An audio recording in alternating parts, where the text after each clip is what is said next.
Selamat datang kembali di mata kuliah online atau materi manajemen organisasi. Saat ini kita ada di bab mengenai culture diversity bagian kedua. Bagi yang belum melihat video sebelumnya, silakan dicek di playlist. Di bagian pertama, saya membahas mengenai pemahaman dasar dari culture, kemudian dimensi yang ada di dalam culture atau budaya. Sekarang kita lanjutkan tentang jenis-jenis budaya yang mungkin terjadi dari tiap person yang ada di organisasi.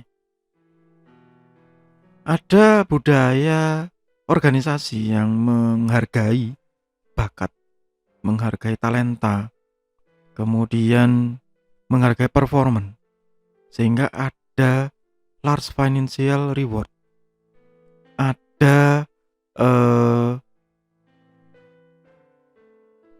imbalan yang besar jika berprestasi. Ini biasanya di perusahaan-perusahaan swasta ya, dengan persaingan yang sangat ketat ya. Ada lagi culture that stresses loyalty, working for the good of the group. Pokoknya setia sama perusahaan, bertahan lama, maka dia akan memiliki step by step career progress. Kalau di Indonesia biasanya dinamakan urut kacang begitu ya. Jadi yang senior ya dia berhak menduduki jabatan yang lebih tinggi meskipun prestasinya kurang. Ya, ini biasanya ada di pemerintahan. Sehingga kadang kita melihat ada beberapa pimpinan yang dia berprestasi apa sih gitu ya. Kalau yang lama-lama terutama dia nggak ada prestasinya. Oh dia senior gitu. Mau nggak mau naik pangkat. Nah begitu. Yang junior tunggu dulu gilirannya begitu. Ada lagi budaya organisasi yang sangat dinamis ya. Focuses attention on turnaround opportunity. Semua bisa naik ke atas, semua bisa turun ke bawah. Maka di dalam organisasi atau perusahaan seperti ini akan terjadi saling sikut menyikut begitu ya. A culture that offer little job security. Nggak berprestasi sedikit, buang gitu, turun. Yang lain bisa naik. One that operate with a survival mentality, stresses that every individual can make a difference. Tidak ada junior senior, yang ada adalah prestasi. Sehingga akan banyak turn around, bisa berubah setiap waktu. Dan ada juga yang long term relationship, one that emphasize systematic career development. Ada loyalitas seperti yang nomor 2, tetapi di sini juga ada functional expertise. Tetap dilihat keahliannya, tetap dilihat prestasinya. Nah, tiap orang memiliki pilihan untuk bekerja di tempat dengan budaya yang seperti apa. Ada yang milih nomor 1, ada yang milih nomor 2 karena merasa ya saya kemampuannya biasa-biasa saja Pak begitu. Saya milih yang nomor 2. Ada yang merasa memiliki kemampuan yang tinggi, maka dia akan memilih yang nomor 3 mungkin. Atau nomor 4. Atau mungkin nomor 1. Ya. Jadi ini semua adalah pilihan. Biasanya yang nomor 1 disebut tim baseball. Yang menonjol ya itu yang akan bersinar sendirian, yang lain akan tenggelam. Kalau yang nomor 2 biasanya disebut budaya klub gitu ya. Pokoknya kumpul, setia, naik pangkat. Yang nomor 3 biasanya disebut seperti istana, seperti kastil, seperti benteng. Yang lemah tersingkir, yang kuat jadi raja. Yang nomor 4 seperti di akademi. Jadi step by step tetapi tetap melihat nilainya. Nah begitu.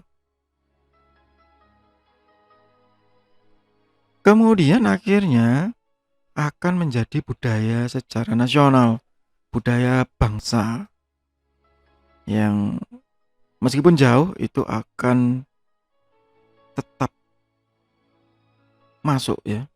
Uncertainty avoidance ya, menghindari ketidakpastian, dan pada saat jauh akan menjadi kolektivisme, menjadi senasib seperjuangan. Dan pada akhirnya juga akan menjadi budaya antara laki dan perempuan, masculinity, femininity, gender. Yang mau nggak mau ini akan berpengaruh terhadap budaya tersebut. Dan mau ke arah mana? Jauh, ya, jangka panjang, atau jangka pendek. Ini semua akan menjadi hal yang berbeda, ya. Yang pertama misalnya yang masculinity, femininity. The tendency of a culture to value stereotypical masculine or feminine traits. Di Indonesia ini masih terjadi, diingkari atau tidak, bahwa kalau perempuan menjadi pimpinan, ya, maka mayoritas akan meragukan, bahkan ada yang melecehkan. Itu masih ada, masih terjadi. Di banyak daerah itu masih terjadi. Kalau perempuan sampai ke level pendidikan yang tinggi, pasti akan ditanya dengan nyinyir begitu ya. Ngapain perempuan kok sekolah tinggi-tinggi begitu. Dan itu masih ada stereotip seperti itu, diakui atau tidak. Ya, jangankan di Indonesia, di Amerika Serikat yang konon negara maju, begitu itu masih juga terjadi. Ya, masih ada hal-hal seperti itu.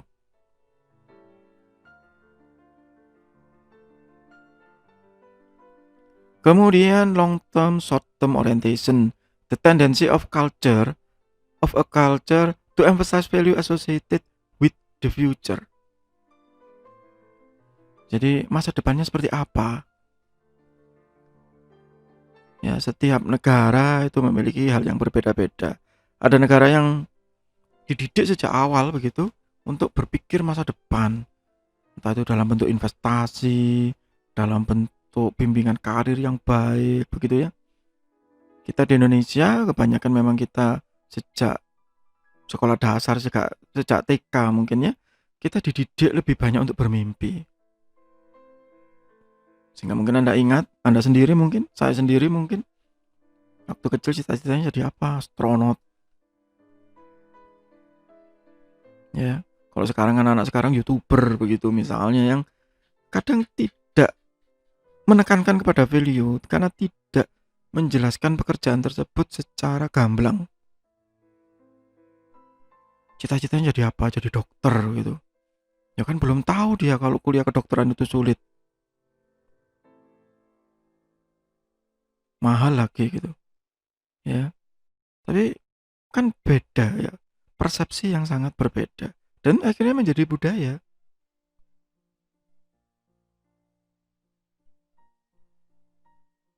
Yang lain lagi misalnya dari sisi power distance.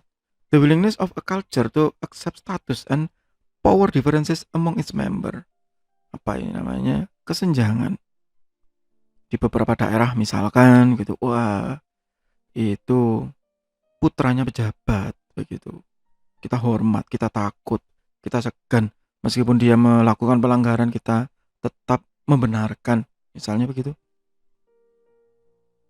Di beberapa daerah juga mungkin keturunan atau putra dari ulama. Agama apapun ya sama, pasti akan ada stempel yang menempel. Wah, itu anaknya ustadz, wah itu anaknya kiai, wah itu anaknya pendeta. Itu masih terjadi. Ya, sangat banyak dan diakui ya atau tidak, itu akan membuat budaya yang dalam tanda kutip mungkin bagi sebagian orang itu salah. Tapi bagi sebagian orang itu membenarkan, ya memang itu budaya kita begitu. Ya. Dan itu akan terbawa pada saat di perusahaan. Ya. Itu akan terbawa di perusahaan. Kita segan ya, sungkan Pak, dia anaknya pejabat Pak, begitu. Nah, itu yang masih terjadi. Uncertainty avoidance, a cultural tendency toward discomfort with risk and ambiguity. Jadi main aman, gampangannya begitu. Itu orang itu kok diterima kerja di sini sih? Lawang dia nggak bisa apa-apa gitu loh. Ya dia anaknya pejabat Pak gitu. Daripada saya nanti kena masalah di kemudian hari, nggak nerima dia, mending saya terima saja. Nah, contoh yang masih banyak terjadi sampai sekarang. Dia tuh melakukan pelanggaran loh Mas gitu. Ya saya sungkan Pak gitu.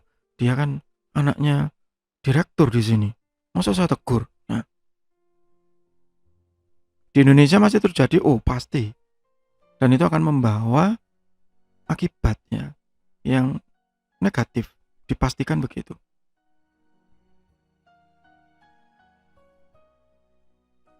Yang terakhir adalah individualism, collectivism. The tendency of a culture to emphasize individual versus group interest. Terlebih jika seperti di Indonesia ini yang banyak suku, banyak ras, ya, agama yang majemuk, begitu, maka kita akan cenderung mendekat, membela kaum kita sendiri. Entah itu berdasarkan suku, ras, ataupun agama. Ya, dan itu naluri alamiah. Ya, itu naluri alamiah kita, tidak bisa disangkal. Ya, tidak bisa disangkal. Tidak bisa ditolak. Perbedaannya hanya untuk setiap orang itu bagaimana cara mengendalikannya saja. Karena kita masih hidup di Indonesia, itu yang terjadi. Nah, sekarang masalah utamanya adalah dengan national culture seperti ini, dengan budaya nasional seperti ini, apa yang bisa kita lakukan kalau kita ada di satu perusahaan dan kita menjadi leadernya di situ? Entah itu leader kelas menengah, leader kelas atas, ya, sama semua. Gimana cara membawa budaya ini melebur menjadi satu budaya organisasi yang lebih baik? Itu kan pertanyaannya. Ya, dan ini membutuhkan leadership yang kuat. Nanti kita akan bahas secara tersendiri mengenai leadership. Itu untuk sementara di bagian ini, masih di bab mengenai culture diversity, masih di mata kuliah online atau materi manajemen organisasi. Semoga bermanfaat, tetap sehat, tetap semangat. Terima kasih.